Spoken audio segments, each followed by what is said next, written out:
You're aware pain is individual, and with that awareness comes a problem. If you say 5, will your doctor think it's a 7 or a 3? Or will they think you know what you're doing and it's a 5? And all of a sudden, this becomes a social problem instead of the pain going away. But you're not the first. And again, the solution, pain scales. And we're talking about one special one, the Manoski pain scale, which was developed by Andrea Manoski.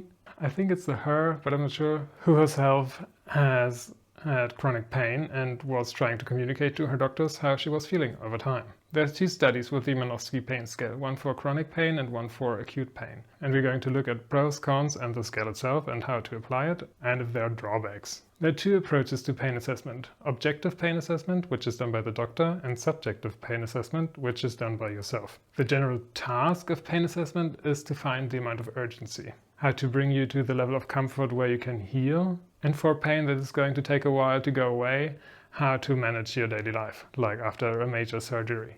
The problem with this is pain is subjective, and how you feel pain is not wrong or right. It just is. If you've lost a limb and you're gushing blood, this could be a 0 or 10, depending on how you perceive pain.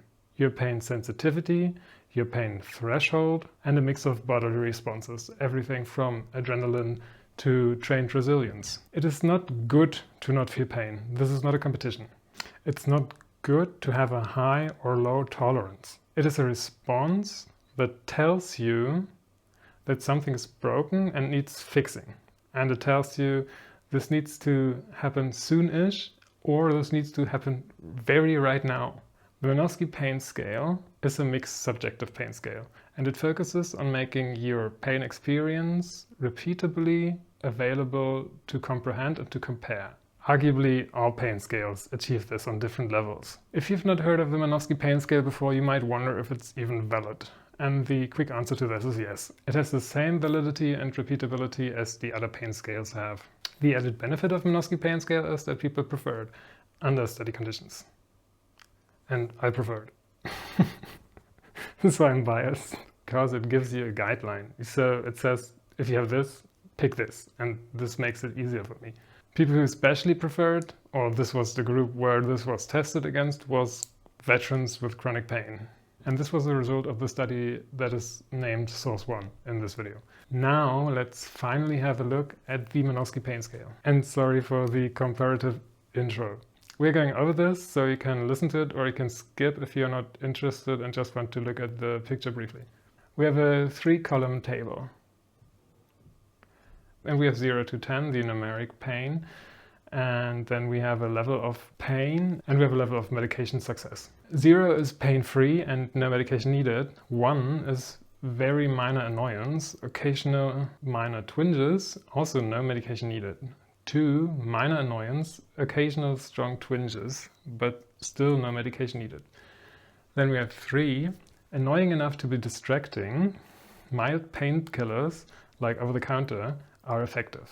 4 can be ignored if you're really involved in your work, but still distracting. Mild painkillers relieve your pain for a few hours, 3 to 4 hours. 5 cannot be ignored for more than 30 minutes.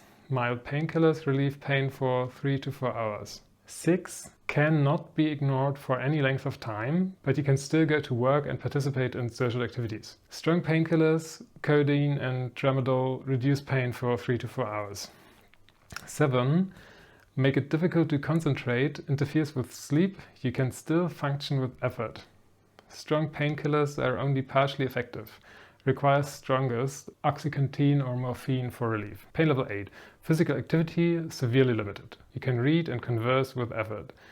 Nausea and dizziness may occur as factors of pain. Stronger painkillers are minimally effective.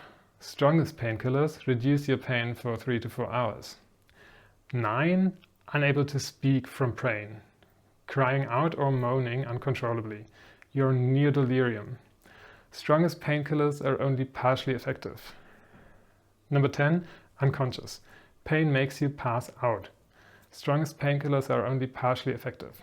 And then you have some ending lines for monitoring over time, like if your pain is present, indicate your degree of pain in the past 2 weeks, highest, lowest, average, and where the pain occurs. As we are at the subject of pain scales, and I mentioned 3 others already, there is the VAS, the visual analog scale, the CAS, the color analog scale, and the NRS, the numeric rating scale. All of these three are subjective. The objective pain scales that I've mentioned in the beginning of the video are mostly done by the doctor onto you without you consciously partaking. These kinds of pain assessments are mostly reserved for children or if there is some kind of communication barrier. So there are problems with objective pain assessment. The objective ones is when a doctor is looking at you and doing it all the time. So the doctor would do it for every patient and you don't have to involve yourself in the process. And that is that pain is subjective, and also the doctor would have to function the same way and unbiased at the beginning of a 24-hour shift and at the end, every day. There's also the problem that if the doctor is looking at you and measures you for external signs like twitching or twinging or your eyes or how you sweat, is different for every person, so it cannot be gauged in the same way from everyone. And people who are trained subconsciously or consciously to hide pain would be harder to assess. The biggest problem with the subjective pain scales, the VAS, CAS and NRS, is that they are possibly socioeconomically sensitive. So they work for groups the same way and for different groups compared not necessarily. Now the problem is people might find it hard to assign their own pain levels. Like the intro showed some problems with this.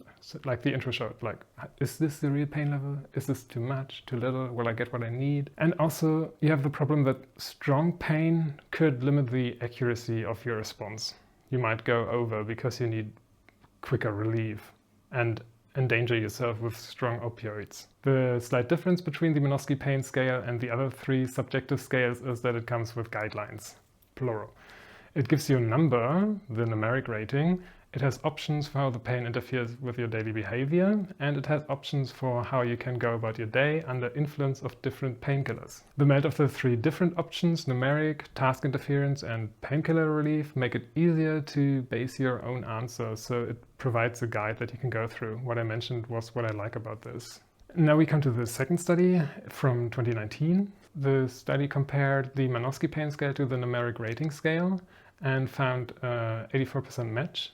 This means that the study measured pain in the same reliability as the three only subjective scales, the CAS, the NAS, NRS, and the VAS, the CAS, and the NRS. The statistically significant difference that made them not 100% match was in the upper ranges, 7 and up.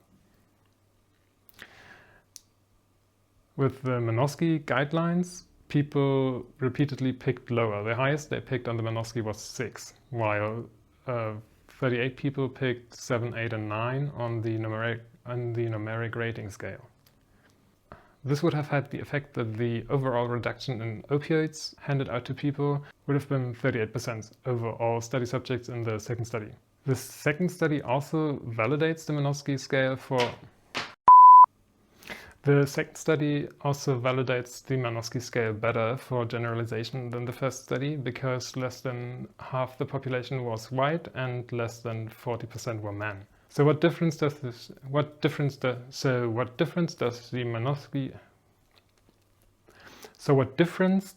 Manoski pain scale make? It was designed by Andrea to measure and communicate her chronic pain, and it has been tested in the first study for chronic pain and in the second study for acute pain in the ER. The scale includes averages over weeks, highs and lows, to talk about when the extreme pains are and when you're feeling better, and try to give yourself a healing plan and a way forward if you have chronic pain to avoid behaviors that make it worse. But it is possibly more culture-free, but this would have to be investigated. It's possibly more objective, as it assigns observable real-world impact of your pain status. So what are drawbacks of the Manoski pain scale? You need to understand the language, or the Manoski scale has to be in a language you understand, one of your languages. You need to know the painkillers mentioned and possibly have used them, though not necessarily, as you still have the two other options to measure your pain. And sometimes it would be enough to have taken similar level of painkillers. Another drawback is it takes way more time than picking a smiley. If it is more accurate, has not been investigated. It's just investigated that it is similarly valid, repeatable, and gives roughly the same outcomes than the other pain scales, except for the strong pain ones which are ordered better and easier to understand and don't get assigned by people as much. Now we do a quick science review. Is a 1 to 10 scale imprecise? Surprisingly not. You would think subjective pain makes it that people would pick different things, but over groups of people, like people with the same socioeconomic background, people pick the same numbers for the same pain. Curious, but maybe not so surprising after the fact. Also, what has been evaluated in both studies is that Manoski is reliable and accurate in the same way the others are. It has not been evaluated on its own, it has just been compared and acts with the same level of reliability as the others. We want to know pain because we want to treat it. And we wonder whether we should have a closer look at pain sources again if the pain doesn't go away, even if it should have. We get an information and we model our response to the pain and to the healing process after that. Manoski adds, compared to the others, a way to assign your pain with the activities you're able to do and how painkillers help to go about your daily business. So, and those two make it easier to subjectively pick where your pain is at and objectively, for your doctor, plan a medical response that makes it easier for you to go about and heal, or just to go about in case of chronic. And even for individuals who have a high pain tolerance, you could learn that super strong opioids would not make the pain go away and look for alternative treatment methods. While on the other hand, individuals with a high pain threshold would still learn, okay, this level of pain, I can't walk anymore, I can't do my fun and my chores and my work anymore. This means I'm in severe enough pain that I need to seek better treatment to get back to a level of comparative functionality to other people, even though I do not perceive that much pain. Like, keep in mind, some people don't have the ability to perceive pain, their own pain, or empathy. So in terms of generalization, it has so far been used at least twice in studies in two different settings. One with chronic pain, white males, and one with acute pain, several ethnicities, several genders. Now let's talk about the mentioned opioid reduction in the second study. The other three scales mentioned have appropriate opioid plans attached to them. So a patient has 9, you give us strong stuff.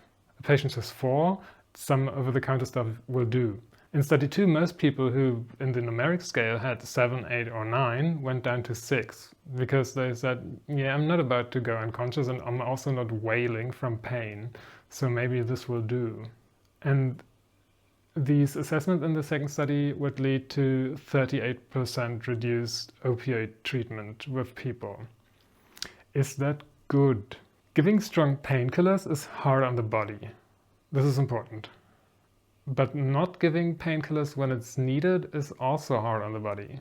So if you don't necessarily need them, it would be good not to get them. But if you don't get them when you need them, this could lead to problems down the road. For example, if you favor one leg and you have only mild painkillers and those don't help enough to use your leg properly, even though theoretically you should be able, this would mean you favor your leg and you develop a pain posture over time. It also still requires additional communication for conditional pain, like when you're hurt, but only if you move that part, and you don't move that part all the time because you don't need to. So would this then be good to have stronger painkillers so you can move it, even though you don't do it as often? Does this result in a pain posture? This is something that you have to explore additionally to the pain scale. But the NRS, the CAS and the VAS are not free of this additional communication for other pains. But I would still like to see additional warding against this when we are giving a better pain scale or a newer pain scale that is supposed to cover more. Maybe it's possible to cover this as well. That is my one humble pain point as a know-it-all. The Manoski pain scale is available on the website of the original publisher for free to use and to share. Oh, I like the Manoski. Do you think it will ever be used more widely? It is used now, especially for chronic pain, but I like it even though it takes a little more time. It just makes it easier for me to feel confident in that I make myself understood. I wonder if it will become more widely used. Love you all. Bye.